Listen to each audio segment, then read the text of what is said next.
হরে কৃষ্ণ। শ্রীমদ্ ভাগবতম যমল অর্জুন বৃক্ষ উদ্ধার। শ্লোক 1-2-3। শ্রীরাজ উবাচ কথ্যতাম ভগবন এতৎ তয় শাপস্য কারণম যত্তৎ বিগর্হিতম কর্ম যেন বা দেবসেতম।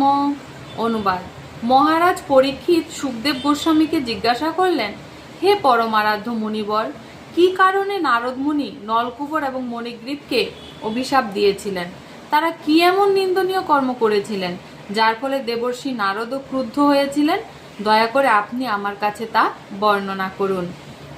শ্রীশুক উবাচ রুদ্রস্য অনচৌরভূতা সুদীপ্তৌ ধনদ আত্মজৌ কৈলাস উপবনে রম্যে মন্দাকিন্নাম মদ উৎকটৌ বারুণীম মদিরাম পিতা মদ আঘূর্ণিত লোচনৌ স্ত্রীজনৈ অনুগায়োদ্ভি চেরতু পুষ্পিতে বন।